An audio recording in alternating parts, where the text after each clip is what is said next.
오늘 말씀 제목입니다. 메네메네 데겔 우바르신, 메네메네 데겔 우바르신입니다. 오늘 본문은 바벨론 제국의 느부갓네살 왕이 역사의 뒤안길로 사라진 지 20년이 지난 벨사살 왕 때의 일입니다. 그러면 벨사살 왕은 누구인가? 오늘 본문에 보니까 벨사살의 부친이 느부갓네살이었다 이렇게 기록을 해요. 2절에 벨사살이 술을 마실 때에 명하여 그의 부친 느부갓네살이 그랬잖아요. 그런데 사실은 여기 부친이라는 것은 아버지라는 뜻보다는 조상이라는 뜻이고 계승자라는 뜻입니다. 실제적으로 느부갓네살과 벨사살의 관계는 외할아버지와 외손자의 관계입니다. 벨사살 왕이 통치할 때입니다. 그런데 그가 지금 귀족 1000명을 모아두고 잔치를 벌이는 장면으로 본문이 시작이 돼요. 1절에 벨사살 왕이 그의 귀족 1000명을 위하여 큰 잔치를 베풀고 그 1000명 앞에서 술을 마신다. 그런데 술을 마실 수 있다고 칩시다. 그런데 오늘 본문에 보면 예루살렘 성전에 있던 제사용 그릇들을 가져다가 이 그릇에다가 술을 먹는 거예요. 술 먹고 이들이 음탕한 짓을 하는데 그곳에 성전의 귀한 기구들이 거기에 지금 놓여 있습니다.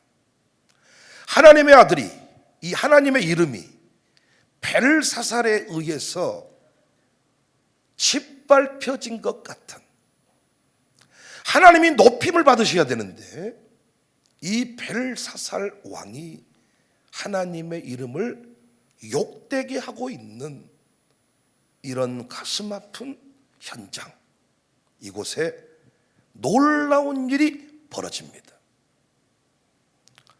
갑자기 손가락이 나타나서 벽에 글씨를 쓰는 거예요. 5절입니다. 그때의 사람의 손가락들이 나타나서 왕궁 촛대 맞은편 석회벽에 글자를 쓰는데 왕이 그 글자 쓰는 손가락을 본지라. 아주 대단했던 파티가 갑자기 공포의 잔치가 된 것입니다. 벨사살 왕은 하나님께서 친히 벽에 쓴 글씨를 본 최초의 인물이라고도 할 수 있겠네요. 이 글씨를 본 왕이 놀랬습니다. 식은땀이 아마 졸졸 흐르지 않았겠는가. 역시 이 놀란 벨사살 왕이 애언자들과 제자들, 또 점점 본다는 영험하다는 인간들을 다 불러 모읍니다. 6절 7절 이에 왕의 즐기던 얼굴빛이 변하고 그 생각이 번민하여 넓적다리 마디가 녹는 듯하고 그의 무릎이 서로 부딪힌지라. 왕이 크게 소리질러 술객과 갈대아 술사와 점쟁이를 불러오게 하고 천공 백공 만공 다 왔겠죠. 능히 꿈을 해석하며 은밀한 말을, 아니 뭐 들어가 본다냐, 지혜자들에게 말하되 누구를 막론하고 이 글자를 읽고 그 해석을 내게 보이면 자주색 옷을 입히고 금사슬을 그의 목에 걸어주리니 그를 나라의 셋째 통치자로 삼겠다. 어마어마한 지금 상금을 내린 거죠. 아주 공포에 떨어버린 겁니다. 그런데 아무도 그 뜻을 해석하지 못했습니다. 어떻게 영적인 일을 육적인 지혜로 논할 수가 있겠습니까? 이번에도 다니엘이 이 문제를 해결했습니다. 제가 말씀드렸죠. 결국은 교회입니다. 결국은 예수님이고요. 결국은 목사일 것입니다. 결국은 여러분입니다. 여러분 집안에서도 결국은 예수 믿는 여러분이에요.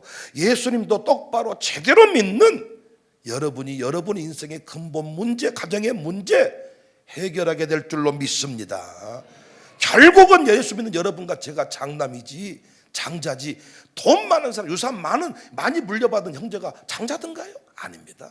결국은 교회입니다. 결국은 다니엘이잖아. 결국은 8절에 그때 왕의 지혜자가 다 들어왔으나 능히 그 글자를 읽지 못하며 그 해석을 왕께 알려주지 못하는지라. 12절에 왕이 벨드사살이라 이름하는 이 다니엘은 마음이 민첩하고 지식과 총명이 있어 능히 꿈을 해석하며 은밀한 말을 밝히며 의문을 풀 수 있었나이다. 이제 다니엘을 부르소서 그리하시면 그가 그 해석을 알려드리리다.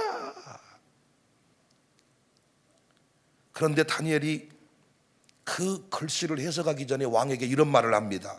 참 멋져 보여요. 우리 청사교인들과 같습니다.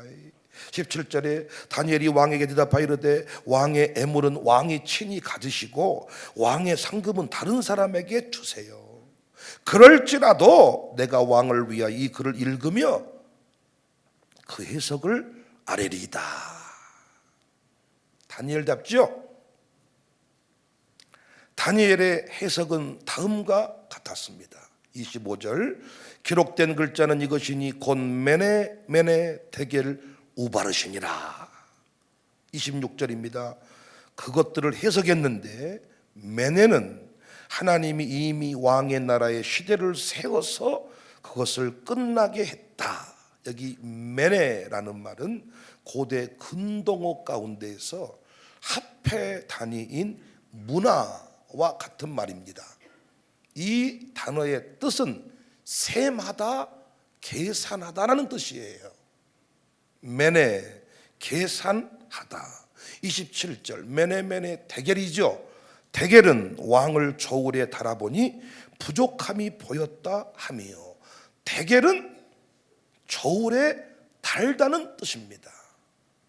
메네 데겔 우바르신. 우바르신은 나누어진다, 분열되다는 뜻이에요. 아까 메네는 무슨 뜻이에요? 계산하다. 그 다음에 이 데겔은 저울에 달다. 그리고 우바르신은 나누어진다. 계산하고 저울에 달아보니 나누어진다. 메네 데겔 우바르신. 계산하고 저울에 달아보니 나뉘어진다. 그래서 28절에 베레스는 왕의 나라가 나뉘어서 메대와 바사 사람에게 준바되었다 합니다. 그러니까 하나님이 벨사살의 시대를 세셨고 벨사살의 삶을 달아보셨는데 그 왕의 삶이 하나님 보시기에 부족하고 부족하여 형편없는 놈이라서 하나님이 이 나라를 쪼개버리신다, 심판하신다, 그런 뜻이죠. 사랑하는 여러분, 하나님은 우리를 오늘 또 달아보시고 셈하시는 분이심을 믿으시기를 바랍니다. 달란트 비유에서도 결산할세, 세신다, 달아보신다. 제가 이 얘기 여러 차례 했습니다. 우리 하나님은 머리카락을 세시는 분이고 우리 마음 중심을 달아보시는 분이다. 저울로 떠서 여러분의 마음이 교회보다 하나님보다 자식이면 그 자식은 안 풀립니다. 하나님은 정확하게 저울로 달아보시고 하나님 중심, 하나님께로 내 마음 전부가 갈 때, 먼저 그 나라와 의를 구할 때, 하나님이 전부임을 확인받았을 때 구하지 아니한 모든 것들까지 하나님은 부어주시고 열어주신다. 우리 교회는 하나님의 저울에 함량 미달되는 일이 없기를 바랍니다. 항상 하나님이 세워보실 때 차고 넘치는 주인공 되시기를 바랍니다. 내 아들도 내 독자도 바쳤으니 이제야 내가 나를 사랑하는 줄을 알아불고 알아본다. 됐어. 하나님 보시기에 심히 좋은 자, 잘한 자, 충성된 자라 인정받을 수 있기를 바랍니다. 올해는 본문을 통하여서 벨사살 왕이 그렇다면 하나님의 저울에 뭐가 미달되었는지 확인할 필요가 있어요. 무엇이 하나님 보시기에 미달이었는지, 혹시 여러분과 저의 모습은 아닌지.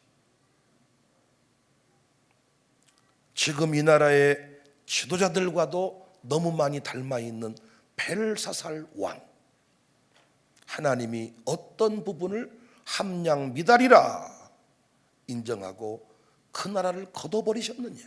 첫 번째, 술 취함입니다. 하나님이 보실 때 어떤 부분에서 너는 안 된다 평가를 받았냐? 술 취한 왕의 모습입니다. 1절에 벨사살 왕이 그의 귀족 1000명을 위하여 큰 잔치를 베풀고 그 1000명 앞에서 술을 마시니라. 벨사살이 술을 마실 때에, 여러분, 당시 바벨론 제국은 난공불락이었습니다. 절대로 지리적으로 망할 수 없는 곳이었습니다. 당시에 메데 페르시아 혁명군들이 변방을 공격해서 승리를 거두었지만은 바벨론 도성은 습격할 수조차 없는 그런 성이었습니다. 그러니까 이 왕이 1000명을 모아놓고 당당히 술판을 벌였던 거예요. 하지만 그들은 무엇 때문에? 술 취함 때문에 역사의 뒤안길로 사라지고 말았습니다. 이처럼 술의 파워는 대단해요. 개인뿐만 아니라 제국을 멸망시킬 수 있어요. 술은 단순히 술이 아니에요. 술은 반드시 모든 악한 것을 불러오는 통로입니다. 항상 범죄 현장에, 귀신의 역사 가운데는 술이 동행을 합니다. 술이 술로 끝나지 않습니다. 우리나라 대통령도 끊임없이 술에 대한 염려가 뒤따랐어요. 술을 좋아한다는 거예요. 날마다 술에 취해 있다는 거예요. 그를 비아냥대는 개그 프로그램도 많이 나왔습니다. 벨사살 왕이 하나님의 좋을 때 위에 올라갔는데 어디에서 하나님께 함량 미달이다, 너는 왕으로서 이 나라를 지킬 자격이 없도다, 어디서 하나님께 그렇게 미달 평가를 받았느냐? 술 취함입니다. 우리나라 술 소비량이 세계에서 최상위권 안에 들어간다 그래요.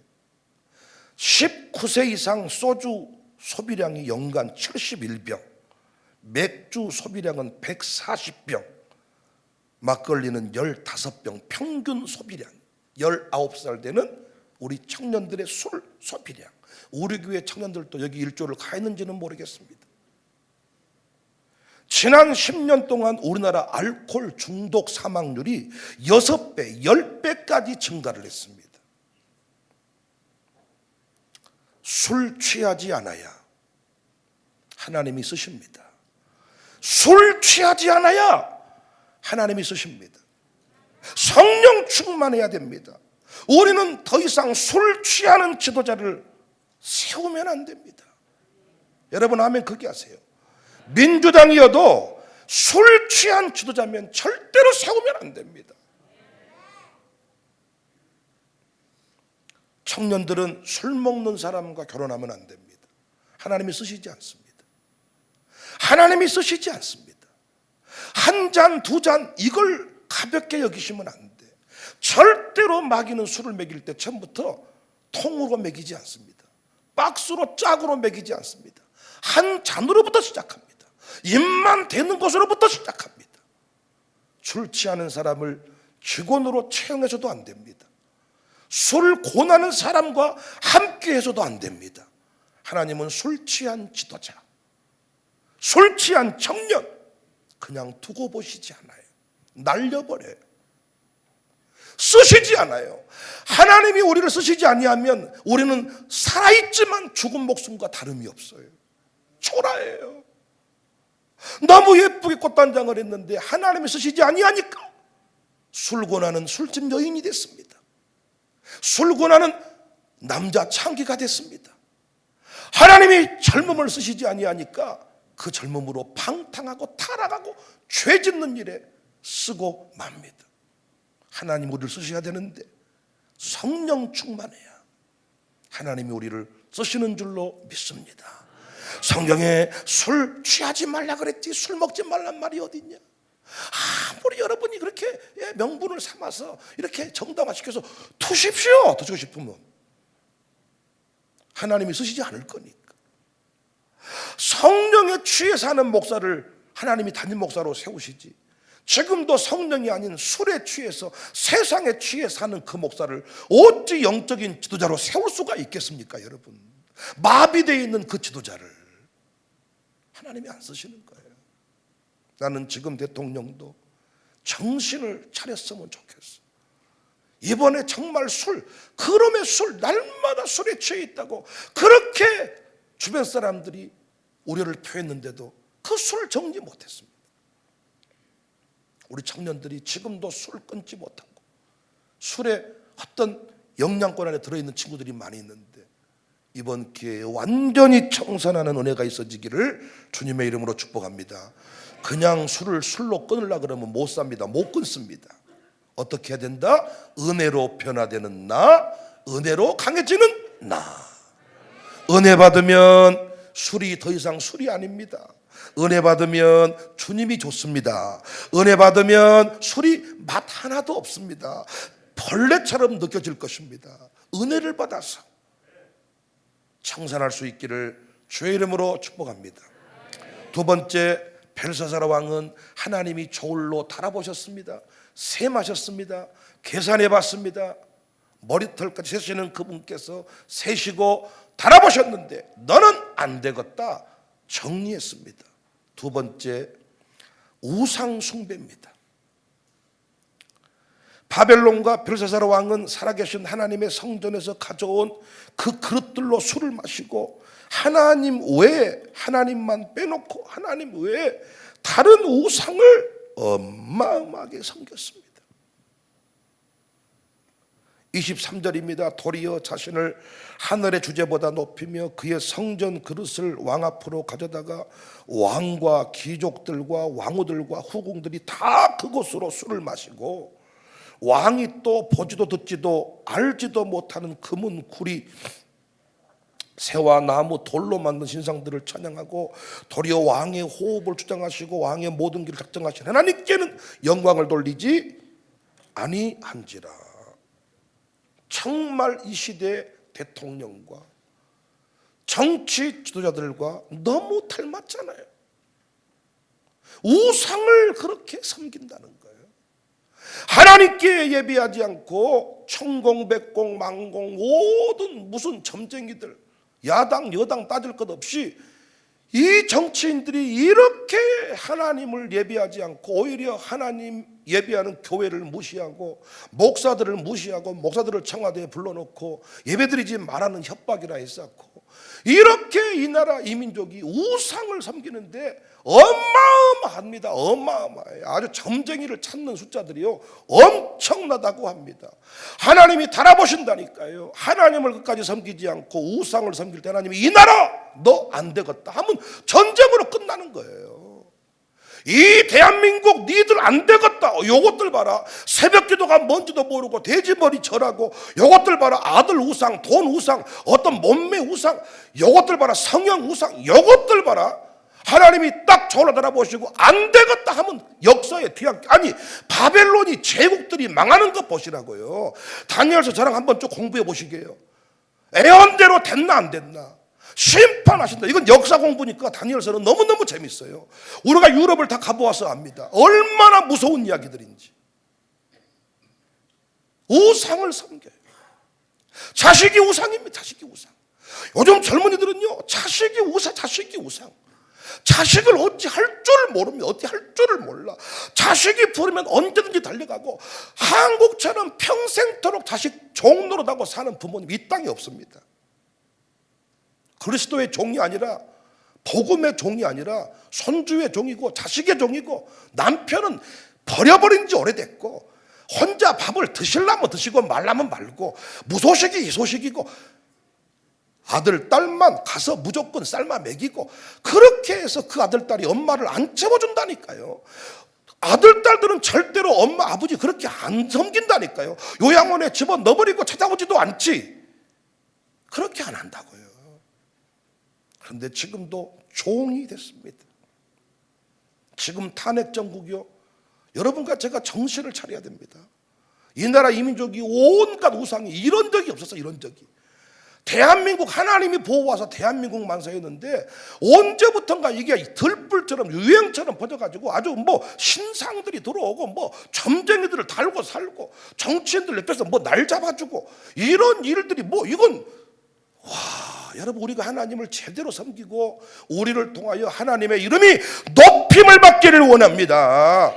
국회의원들이 다 목사님 모셔서 기도받고 예배드리고 어떤 일에서 주일 성수하고 새벽기도 하고 이런 역사를 만들어야 되는데 전부 다 주일도 무너지고 새벽도 무너지고 예배가 예배도 아니고 그래서 이 나라 이민족이 지금 이렇게 아픈 겁니다. 여러분 아픈 거예요.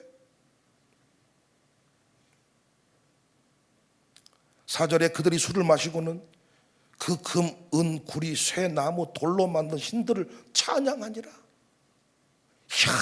이 나라가 어떻게 세워졌는데 어떻게 돌부처 앞에 가서 어떻게 그것들 앞에 가서 복을 달라고 이단들이 이렇게 판을 치고 우리가 얼마나 만만해 보였으면 이단들이 그렇게 득세를 하고 정치인들을 들었다 놨다는 사람들 이단들 하나님이 우상 섬길 때 여러분은 지금 금신상 안 섬깁니다. 여러분만의 우상이 있습니다. 이념이 있고 여러분이 믿고 사는 돈이 있고 여러분이 그냥 의지하는 자식이 있고 뭐 여러분이 의지하고 있는 뭐 믿고 있는 그것들 그까지 하나님께로 온전히 마음을 돌이키지 아니할 때 하나님 우리를 쓰시지 않습니다. 함량미달이다. 하나님을 온전히 섬기는 하나님을 경외하는 우리 청사교회 될 수 있기를 바랍니다. 우리를 통해 하나님이 높임을 받으소서. 할렐루야. 내가 너에게 나라를 맡기노라. 내가 너에게 회사를 맡기노라. 사장 되는 거 간단해. 말단 직원이었는데 사장님이 갑자기 어느 날 어이 김 부장 어이 누구 당신이 이 회사 맡아 한번 운영 한번 해보소. 날 뜬금없이 그렇게 맡겨주더래. 그럼 사장 되는 겁니다. 우산동을 네 손에 맡기노라. 그러면 국회의원 되는 겁니다. 광산구를 너에게 맡기노라. 그러면 여러분 구청장 되는 겁니다. 하나님 온전히 섬길 때 하나님이 이 나라를 이 민족을 회사를 가는 곳마다 다 우리에게 맡겨주실 것입니다. 멋지지 않아요? 세 번째, 벨사살 왕은 무엇에서 함량미달 평가를 받았냐? 교만한 마음입니다. 하나님은 달아보십니다. 우리의 마음이 겸손인가 교만인가? 진짜인가 가짜인가? 일부인가 전부인가? 자, 22절 볼까요? 벨사살이여 왕은 그의 아들이 되어서 이것을 다 알고도 아직도 마음을 낮추지 아니했다. 느부갓네살이 어떻게 처참하게 무너졌는지를 다 알았으면서도 끝까지 낮추지 아니했다. 다니엘이 분명히 새겨주거든요. 18절에 왕이여 지극히 높으신 하나님이 왕의 부친 느부갓네살에게 나라와 큰 권세와 영광과 위엄을 주셨고 그에게 큰 권세를 주셨으므로 백성들과 나라들과 언어가 다른 모든 사람들이 그의 왕 앞에서 떨며 두려워하였으며 그는 임의로 죽이며 임의로 살리며 임의로 높이며 임의로 낮추었더니 그가 마음이 높아지며 뜻이 완악하여 교만을 행함으로 그의 왕위가 폐한바되며 그의 영광을 빼앗기고 사람 중에서 쫓겨나서 그의 마음이 들짐승의 마음과 같았고 들나귀와 함께 살며 소처럼 풀을 먹으며 그의 몸이 하늘 이슬에 젖었으며 지극히 높으신 하나님이 사람 나라를 다스리시며 자기 뜻대로 누구든지 그 자리에 세우시는 줄을 알기에 이르렀나이다. 미친놈처럼 정신병자처럼 자기가 짐승인 줄 알고 풀 뜯어먹고 10년 동안 이 들판에서 이 7년 동안 처참한 신세가 되었다는 것을 다시 말했죠. 이걸 알아. 누가? 벨사살이 알면서도 그 마음을 낮추지 아니했다는 거예요. 하나님은 교만한 인생을 결코 쓰시지 않습니다. 아무리 우리가 잘났고 아무리 우리가 젊고 아무리 우리가 몸을 많이 가졌어도 하나님은 교만한 인생을 절대로 쓰시지 않습니다. 하나님 오늘 또 우리의 마음을 달아보십니다. 우리의 마음 중심을 헤아려 보십니다. 겸손한 마음인가, 교만한 마음인가, 바나바와 같은 마음인가, 아나니아와 삽비라 같은 마음인가, 하나님 앞에 은혜 받아서 기쁨으로 드린 예물인가, 너도 드린지 나 같은 거 못 드리겠냐, 나도 못 드리겠냐, 이 잡것 같으니라고 나도 다 때려 눕혔는데 또 살짝 꿍치는 이런 마음인가, 전부인가, 딸랑 그 마음인가, 인색한 마음인가, 풍성한 마음인가, 아들인가, 하나님인가. 아들하고 원수된 뒤에 하나님께로 마음을 돌이키실래요? 미리 돌이키실래요? 아니, 아들하고 애착관계 안 끊는 집이 많아. 그럼 하나님이 상처를 겪게 하신다니까요. 완전 이게 애착관계를 끊으려면요, 상처가 아주 피가, 내가 너를 아들로 생각하면 사람이 아니문이다 이러면서 아주 내가 너를 낳은 것을 후회하노라 막 이런 막 이빨 가는 소리가 들려야 돼. 그래야 그 마음이 하나님께 돌아오더라고요. 그렇게 하실래요? 처음부터 아예 결단하고 하나님 하고 내 아들을 하나님 막 이렇게 하실래요? 어허이? 협박하는 게 아니라 사실이라니까요. 며느리 이상한 놈 돌아서 아들 뺏어가 버립니다. 영영 며느리가 집에 못 가게 해버려요. 진짜로 제가 증명해 보일까요? 여러분이 끝까지 아들로부터 마음을 안 돌이키면 며느리 이상한 것이 들어와서 아들 뺏어가 본다고요. 영영 집에 안 와버려 아들이. 하나님께 온전히 마음을 들이실래요? 아들한테 60%, 하나님께 40% 하실래요? 왔다, 말씀은 잘하시네. 아주 참말로 이게 쉬운 게 아닙니다. 여러분, 정말 제가 지금 드리는 말씀이 쉬운 거 아닙니다. 11조는 안 해도 학원비는 내잖아요. 하나님 건 안 드려도 아들 교육비는 안 떼먹잖아요. 누가 지금도 우상이에요? 아들이 우상인 거예요. 여러 차례 말씀드렸지만은 애착을 갖고 공을 들이고 집에서 돈을 많이 들인 놈이 삐뚤어질 때가 많더라고요. 잘 못 돌보고 베푼 것이 별로 없는데 그놈이 효자가 될 때가 많고, 적극정성으로 내 것을 못 입고 못 먹고 쇠가 빠지도록 너만을 위해서 살았다 하는데 그놈이 안 풀릴 때가 많고. 왜? 하나님께 맡기지 못해서. 그래서 가난이 나쁜 것만은 아닙니다. 가난이 나쁜 것만 아니에요. 왜? 가난하니까 아무것도 해준 것이 없었어. 가난하니까 학원도 못 보냈고 유학도 못 보냈어. 하나님께 맡길 수밖에 없었어. 그랬더니 더 잘된 경우가 많아. 교만한 마음을 내던지고 겸손하게 쓰임 받으시기를 바랍니다. 여러 차례 말씀드렸지만 뭔 말하면 성질내는 인간이 어떤 인간이냐? 교만해진 인간. 성질이 자주 난다. 갱년기라서 그런 게 아니에요. 교만해진 거예요. 우리가 하나님 앞에서 신앙생활하면서 성질낼 일이 하나도 없어. 가정교회 들어가서도요, 성질낼 일이 하나도 없습니다. 그런데 가정교회 같은 것 활동하면서도 성질을 잘 낸 사람이 있거든요. 교만해진 사람이에요. 이 사람은 쓰지도 않을 뿐더러 계속 안 돌이키면 하나님이 결국은 내려칩니다. 우리는 끝까지 겸손해야 돼. 겸손을 유지하는 법 감사하자 그랬죠? 겸손을 유지하는 법 뭐 하면 된다? 모든 일에 감사하자. 감사합니다. 감사합니다. 감사합니다. 모든 일에 감사하자. 겸손을 유지하는 법 어떻게 하자 그랬어요? 새벽 기도하자. 새벽 기도라는 게 우리 겸손을 유지하는 데 가장 좋은 통로입니다. 그 새벽에 벌떡 일어나서 하나님 앞에 엎드리는 것, 겸손의 통. 그래서 저는 새벽 기도 해가지고 교만해진 사람 별로 못 봤습니다. 겸손을 유지하는 통로다. 세 번째는 뭐라 그랬어요? 공동체 안에 들어가서 공동체와 잘 관계를 맺고 살아가야 돼. 이 겸손입니다. 나보다 남을 낮게 여기면 못 올릴 사람이 없고 다 존경받을 만한 사람인데 뭐 성질낼 일이 있답니까? 그런데 가정교회가 무엇이 어쩌니 저쩌니 이러니 저쩌니 양반 교만한 양반이요. 교회나 되니까 당신이랑 놀아주는 거예요. 교회 아니면 당신은 이미 핸드폰에 이름 지워버렸어. 그러잖아요. 교회가 사랑이 있고 없고 이상하니 저상하니 말한 사람 치고 지는 더 이상하잖아요. 사실은 우리끼리 얘기지만은 교회쯤이나 되니까 말동문 대주는 거지. 밥이나 먹을 마음이 있습니까? 그 사람 솔직히 말씀드렸어. 겸손하게 감사함으로 그냥 받아주면 될 텐데 무엇을 하니 마니. 오늘 그때 뭐라고 하고 싶어요? 하지 말아버려라 하고 싶지만 그러면 돼요 안 돼요? 안 되죠. 아이고 어째 그러십니까? 어떤 심정으로? 개척교회 하는 심정으로. 할렐루야. 여러분의 마인드가 대형교회 마인드가 되지 않기를 바라고 개척교회 마인드이시길 바랍니다.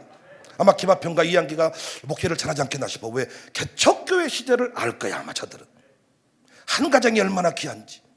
교회 와서 100몇십 거리를 해도 그 한 가정이 있어준 것이 좋기 때문에 왕 대접해줬던 어머니 아버지 목회를 기억할 겁니다. 여러분이 그 시절을 기억하고 개척교회 심정으로 그 영혼을 품을 때 여러분도 성장하고 주님 앞에 잘했다 인정받게 될 것입니다.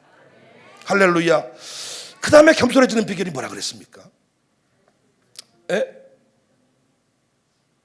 네 번째가 뭐라 그랬어요?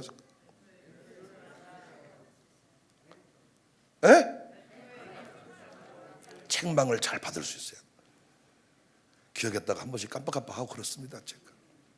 여러분 책망을 받을 수 있어야 된다. 그래서 특별히 멘토, 교회 안의 질서를 따라 순복한 훈련을 잘할 때 하나님이 다 잘되게 하십니다. 겸손한 자 하나님이 들어 쓰십니다. 메네메네 대겔 우바르신 계산하고 셈하고 계산하고 셈하고 주로 달아봤더니 너는 나눠질 것이다. 이것이 아니라 달아보고 셈하고 달아보고 달아보았더니 너는 2025년에 아멘을 준비해서 끝났으니까요. 2025년에 쏟아 부어줄 만한 그릇이 되었도다. 2025년에 넘치는 부흥의 주인공이 될 만하도다. 청사교회가 초대형 교회가 될 만한 그릇이 되었도다. 인정받는 주인공 되시기를 주의 이름으로 축복합니다.